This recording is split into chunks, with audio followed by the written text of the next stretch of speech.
बिल्लाहि मिनश्शैतानिर्रजीम बिस्मिल्लाहिर्रहमानिर्रहीम वमन अहसनु क़ौलन मिम्मन दआ इलल्लाहि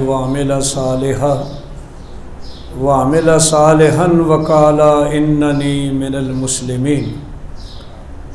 सदक़ल्लाहु मौलानल अलीयुल अज़ीम वबल्लगना रसूलुहुन नबियुल करीम व नहनु अला ज़ालिका लमिनश शाहिदीन वश्शाकिरीन वल्हम्दुलिल्लाहि रब्बिल आलमीन। वक़द क़ालल्लाहु तबारक व तआला फ़ी शान हबीबिही मुख़बिरन व आमिरा इन्नल्लाहा व मलाइकतहु युसल्लूना अलन नबी या अय्युहल्लज़ीना आमनू सल्लु अलैहि व सल्लिमू तस्लीमा। अस्सलातु वस्सलामु अलैका या रसूलल्लाह व अला आलिका व अस्हाबिका या हबीबल्लाह। अस्सलातु वस्सलामु अलैका या रसूलल्लाह व अला आलिका व अस्हाबिका या हबीबल्लाह। अस्सलातु वस्सलामु अलैका या रसूलल्लाह व अला आलिका व अस्हाबिका या हबीबल्लाह।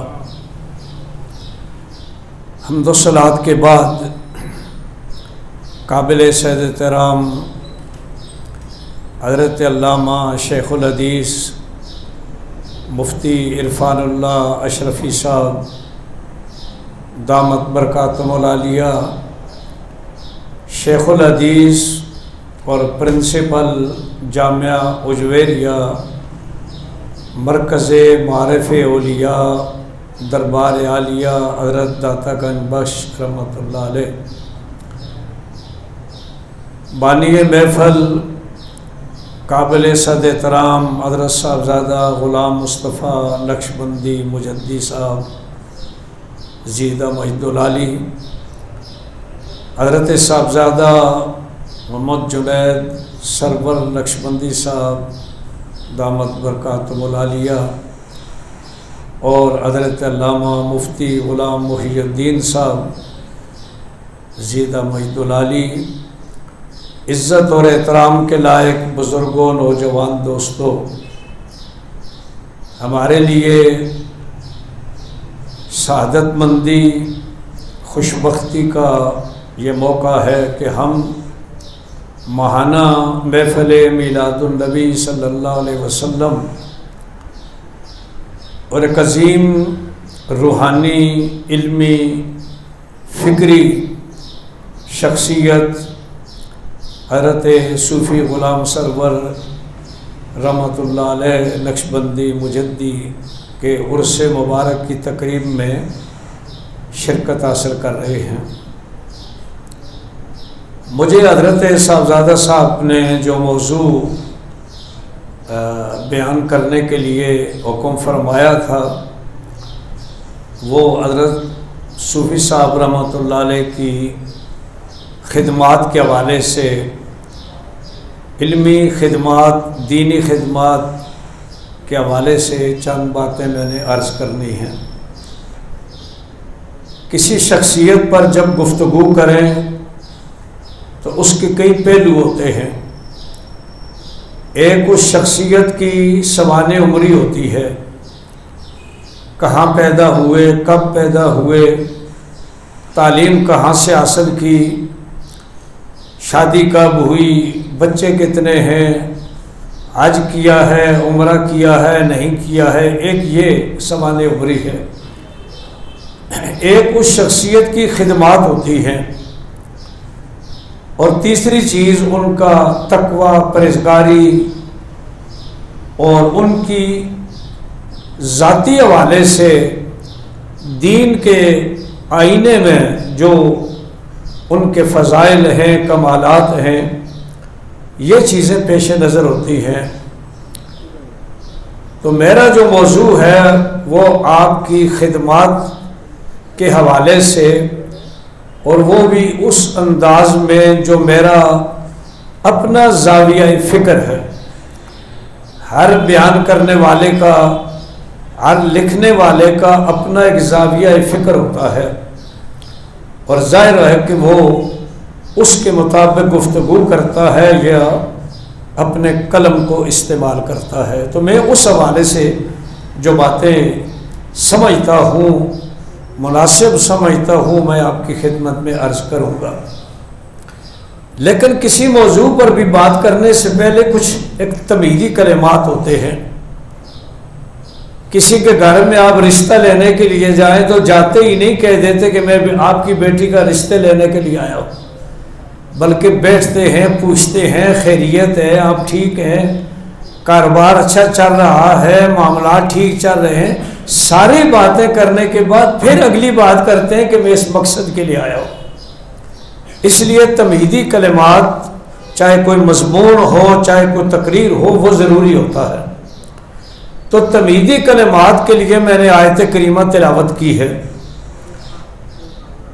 जिस आयत करीमा के साथ हज़रत सूफ़ी साहब रहमतुल्लाह अलैह की ज़िंदगी, अमली ज़िंदगी, इल्मी ज़िंदगी, खिदमात की ज़िंदगी, दीन के फ़रोग़ की ज़िंदगी और एक अजीम शख्सियत बर्र सग़ीर की फ़िक्री एतबार से, नज़रियाती एतबार से हज़रत मुजद्दिद अल-फ़सानी रहमतुल्लाह अलैह की फ़िक्र को, उनकी तालीमात को आम करने के हवाले से आपकी जो खिदमात हैं, उनका भी इस आयत करीमा के साथ एक ताल्लुक़ जुड़ता है।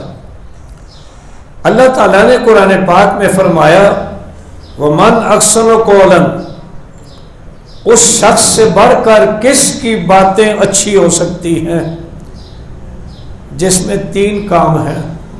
मिम्मन, उस शख्स से, दा इलल्लाह, जो अल्लाह की तरफ दावत देता है, अल्लाह के दीन की तरफ दावत देता है, अल्लाह के मकबूल बंदों की तालीमात की तरफ दावत देता है, रसूलुल्लाह सल्लल्लाहु अलैहि वसल्लम की सीरत तय्यबा और उस्वा हसना की तरफ और आपकी तालीमात की तरफ दावत देता है, उसका कलाम, उसकी बातें सबसे अच्छी हैं।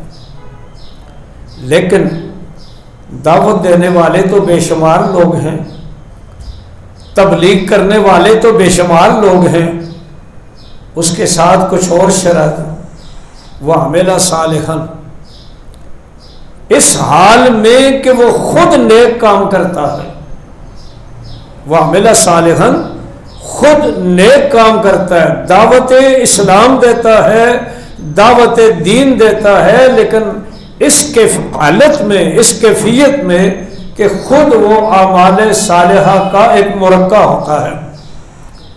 अच्छा, आमाल सालिहा करने वाले तो दुनियावी एतबार से मसलन सदका करना, खैरात करना, गरीबों की खिदमत करना, अस्पतालें बनाना, वेलफेयर के काम करना, ऐसे काम करने वाले तो गैर मुस्लिम भी हैं। सिर्फ ये अच्छे काम है दुनिया में, दीन के एतबार से और मामला है, लेकिन दुनियावी एतबार से इससे भी बात नहीं बनती। वकाला इन्ननी मिनल मुस्लिमीन, और वो ये कहता है कि मैं मुसलमानों में से हूं। 3 बातें हो गई। अब आप सोचेंगे कि ईमान पहले होता है, उसके बाद आमाल होते हैं, उसके बाद दावत होती है, लेकिन कुरान पाक में तो पहले दावत का जिक्र किया, फिर आमाल सालिहा का जिक्र किया और फिर उसके बाद ईमान का जिक्र किया। अल्लामा अशरफी साहब तशरीफ फरमाया, और भी उलमाए कराम जानते हैं कि इस कलाम के अंदर गोया के एक हिकमत ये थी कि जो तुम्हें दावत इस्लाम देने के लिए आया है, पहले ही देखो कि उसकी हालत क्या है। हमारा जो अरबी ग्रामर के एतबार से इसको वाव हालिया कहते हैं, तो माना आयत का ये होगा कि उससे बढ़कर किसकी बात अच्छी है कि जो अल्लाह की तरफ बुलाता है इस हाल में कि खुद अच्छे अमल करता है और इस हाल में कि वो मोमिन है। तो ये एक अरबी ग्रामर के एतबार से इसका मफहूम ये बनता है। तो हज़रत सूफ़ी साहब रहमतुल्लाह अलैह की जब बात मैं करूं तो ये 3 बातें उनके अंदर थी। सबसे पहली बात जो है वो ईमान की है। ईमान के बग़ैर अमल भी बेकार है, ईमान के बग़ैर दावत भी बेकार है। तो हज़रत सूफ़ी साहब रहमतुल्लाह अलैह को अल्लाह ताला ने ईमान की दौलत से माला माल फरमाया, और ईमान का दावा करने वाले तो बेशुमार लोग हैं, लेकिन एक साफ सुथरा अकीदा जिसको आले सुन्नत व जमात कहते हैं, वो अकीदा अल्लाह ताला ने अता फरमाया। फिर उसके साथ साथ उस अकीदे के मुताबिक औलियाए किराम से, बुजुर्गान दीन के साथ एक रब्त और एक ताल्लुक़ और अकीदत, जिस तरह शर्क पुरशीफ के साथ हज़रत मियाँ शेर मोहम्मद साहब रहमतुल्लाह अलैह के साथ आपका एक ताल्लुक़, हज़रत मियाँ जमील अहमद साहब रहमतुल्लाह अलैह, ये यानी सिर्फ ईमान अकीदा ही नहीं है, बल्कि वो लोग जो बारगाह खुदाबंदी में मकबूल हैं, मकबूलान बारगाह खुदाबंदी, उनके साथ अपना रिश्ता जोड़ा, उनके दामन से वाबस्ता हुआ। उसके बाद दूसरी बात, अमाल सालिहा, अल्लाह ताला ने उनको ईमान के बाद जो ज़रूरी चीज़ है वो अच्छे अमाल की है। वो तकवा था उनकी ज़ात के अंदर, परहेज़गारी थी, तकब्बर नहीं था, जो मैं अपने मुशाहदात बयान करता हूँ, तकब्बर नहीं था। मेरा घर जो है जो लोहारी में, अब मेरे बेटे के पास है, बशारत साहब के पास, उसके ऊपर जाने तक 4-5 मंजिलें तय करके जाना पड़ता है। तो मेरे पास कुछ दोस्त आए, प्रोफेसर साहब थे शेखुपुरा के, एक रेडियो पर भी थे, 2-3 भाई बड़े पढ़े लिखे। जब मेरे पास एक दफ़ा मिलने आए तो मैंने कहा और खैरियत है? कहने लगे हमें सांस लेने दें पहले। तो हज़रत सूफ़ी साहब रहमतुल्लाह अलैह उस मंजिल तक मेरे पास वहाँ पहुँचे, खुद जाकर के इश्तिहार देना, उलमा के पास पहुँचाना, जिनके पास अल्लाह ताला ने उनके मानने वाली एक टीम मुकर्रर की हो, उनके साथ अकीदत रखने वाले लोग भी हों, लेकिन ख़ुद अपने हाथ से काम करना, तकब्बर का नामो निशान ना हो। सबसे बड़ी बात, जो सबसे बड़ी बुराई है वो है तकब्बर। आजिज़ी सबसे बड़ी सिफत होती है। उनके अंदर तवाज़ु थी, आजिज़ी थी, और उनके अंदर तकब्बर का नामो निशान नहीं था। नमाज के पाबंद, नवाफिल के पाबंद, सुन्नत रसूल सल्लल्लाहु अलैहि वसल्लम के मुताबिक उनका लिबास, उनकी शक्ल सूरत, उनकी दाढ़ी मुबारक, उनकी दस्तार मुबारक, ये सारी बातें उनके आमाल सालहा पर एक शाहिद अदल है, गवाही देती थी कि वो एक नेक सीरत इंसान। उसके बाद उन्होंने फिर जो आखिरी मरला है वो अपनी ज़िंदगी का, जब ये मौका आया, जब अपनी मुलाजमत से फारग हुए, मुझे पिछले हालात का पता नहीं और वो मेरा मौजू भी नहीं है।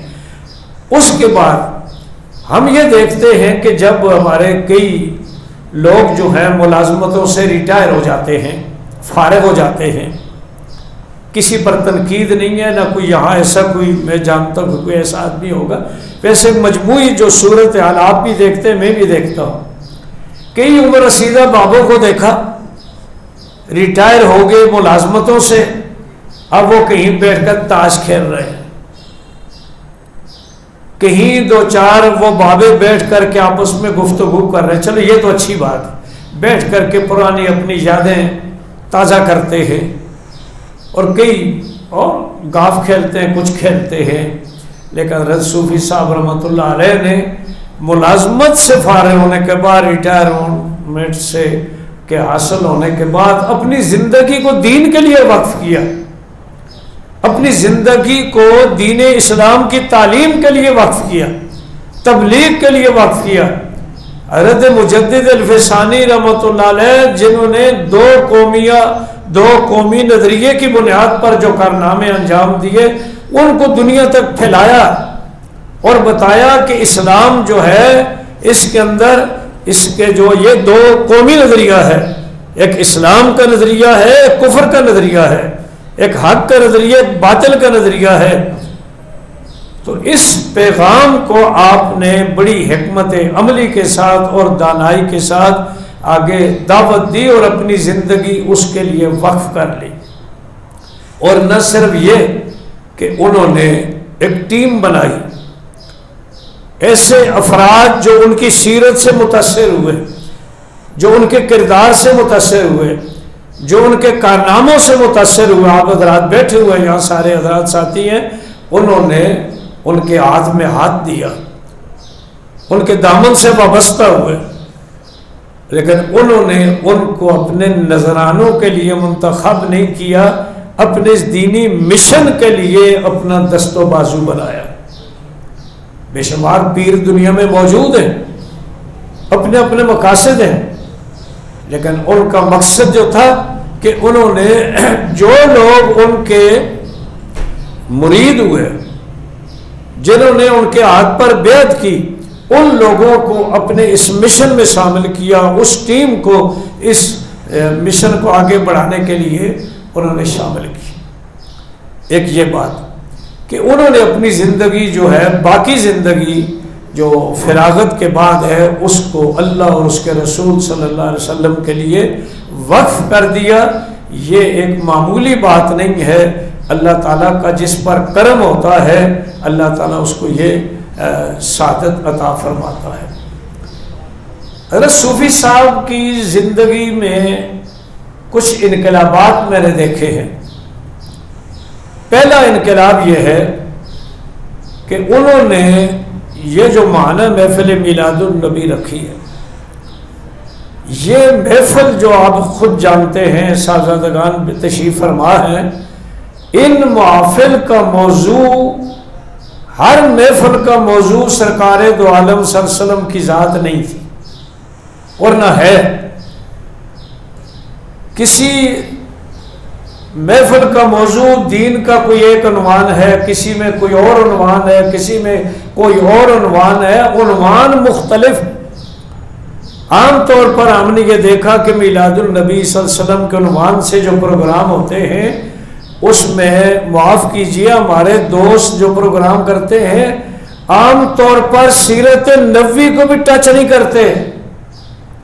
हम तो जी हुजूर के आशिक हैं, हुजूर के फजाइल बयान करते हैं, तो हुजूर की सीरत कौन बयान करेगा? हुजूर के फजाइल भी हैं, हुजूर अलैहिस्सलाम की सीरत भी है। ये सारी चीज़ें मिलादुल नबी का प्रोग्राम जब करते हैं हम लोग, तो उसके अंदर सिर्फ ये होता है, लेकिन सोचने की बात यह है और इसको समझने का की ज़रूरत है कि जब मौज़ूआत कुछ और हैं, हर महीने का इश्तिहार आप देखते हैं, साहब मुरतब करते हैं, उन्वान कुछ और होता है, लेकिन हर उन्वान कुछ और होने के बावजूद टाइटल महफिल मिलादुन नबी सल्लल्लाहु अलैहि वसल्लम का होता है।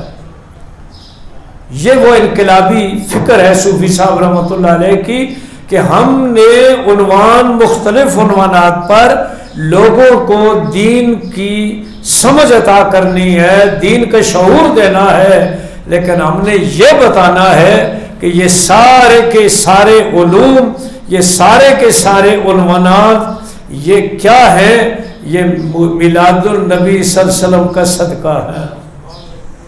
इसलिए हर उन्वान, इल्मी उन्वान कोई भी हो, लेकिन टाइटल मिलादुल नबी, इस पर कभी आपने गौर किया कि मिलादुल नबी का टाइटल इसलिए दिया कि हम अगर रोज़े का जिक्र करें, नमाज का जिक्र करें, सूद का जिक्र करें, रिज़्क़ हलाल का जिक्र करें, किसी भी मौजू पर हम उलमा की तकरीरें कराएं, लेकिन इसमें हम लोगों पर यह वाज़े कर दें कि जो भी हमारा पैगाम जाएगा ये रसूलुल्लाह सल्लल्लाहु अलैहि वसल्लम की सीरत के मुताबिक, आपकी तालीमात के मुताबिक होगा।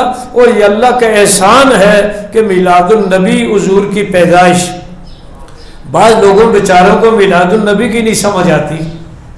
मैं कहता हूँ भाई मिलादुल नबी का माना तो हुजूर का पैदा होना है, अरबी ज़बान है, तो क्या हुजूर पैदा नहीं हुए? आपको परेशानी किस बात की? तो ये बता दिया कि हुजूर ना आते, न ये नमाज होती, न ये रोज़ा होता, न ज़कात होती, न हज होती, न सूद से छुटकारा होता, न ज़नाकारी से छुटकारा होता, न ये तमाम मुआशरे की बुराइयाँ ख़त्म होती।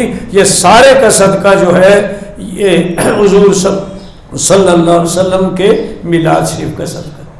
इसलिए हर महफिल का उन्वान मिलादुन नबी रख। एक बात। दूसरी बात यह कि आपने मुख्तलिफ कल्चर ख़त्म किए। एक कल्चर यह था कि जनाब नात हो रही है और ऊपर सरों पर पैसे निछावर किए जा रहे हैं, 2-2 आदमी 3-3 आदमी 10 रुपये का नोट उठा करके ला करके पेश कर रहे हैं। मैं फतावा आलमगीरी का तर्जुमा करता हूँ, तो उसमें मैं कल गालिबन या रात को सुबह में पढ़ रहा था कि ये जो हमारे यहाँ शादी ब्याह होती है और शादी में पुराने ज़माने में औरत की दुल्हन की डोली होती थी, तो या आजकल कारें शारें हैं तो उस पर पैसे निछावर करते हैं। इसको शरीयत ने नाजायज़ नहीं करार दिया। छुआरे भी करते थे और एक दूसरे से छीनते थे। हुजूर अलैहिस्सलाम खुद छीनते थे सहाबा किराम से, सहाबा किराम हुजूर के हाथों से। ये शादी ब्याह के मौका पर होता था। फुक़हा ने कहा ये ठीक है, कोई अर्ज नहीं, लेकिन उन्होंने कहा कि बादशाहों के सरों पर जो पैसे फेंकते हैं ये नाजायज़। तो इसी तरह मकसद ये है कि ठीक है, अगर आप पैसे नातख्वान या किसी मुकर्रर पर करते हैं, कोई ऐसा शरई तौर पर ऐसा मसला नहीं, लेकिन ये एक ऐसा कल्चर बन चुका था कि जिसको हम नामुनासिब समझते हैं। हज़रत सूफ़ी साहब रहमतुल्लाह अलैह ने इसको ख़त्म किया। बशीर नक्शबंदी साहब कल में फौत हो गए रहमतुल्लाह अलैह। उनके घर में गुलशन आवी प्रोग्राम था, मेरा खिताब था। 2 आदमी उठ करके नोट ले करके आए, सूफी साहब ने डांट दिया। उन्होंने कहा ये कितना वजन है इसका कि तुम 2 आदमी उठा कर लाए हो, इतना वजन ही है ये।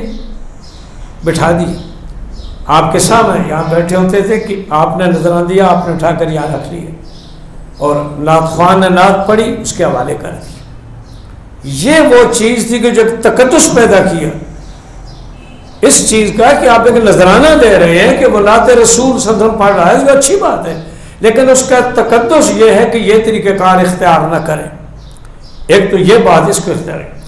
इसी तरह ये जो महफिल है इसके अंदर नारा लगाना कोई गुनाह की बात नहीं है, लेकिन आम तौर पर हमारे यहाँ नाराबाजी के अंदर सारा मामला जो है वो गड़बड़ हो जाता है। नारे ज़्यादा लगते हैं, गुफ्तगू करने वाले की गुफ्तगू की तरफ तवज्जो कम होती है। आपने इस चीज़ पर भी, अब आप देखें सारे खामोश बैठे हुए हैं, कोई सुभान अल्लाह या कुछ नहीं है। उसकी वजह ये वही तरबियत है जो हज़रत सूफ़ी साहब ने फरमाया। मुझे याद है कि यहाँ गालिबन कहीं बाहर सड़क पर एक प्रोग्राम हुआ था और मौजू इतना खुश्क था, है तो खुशकुन मौजू है लेकिन है खुश्क है, तौहीद का मौजू।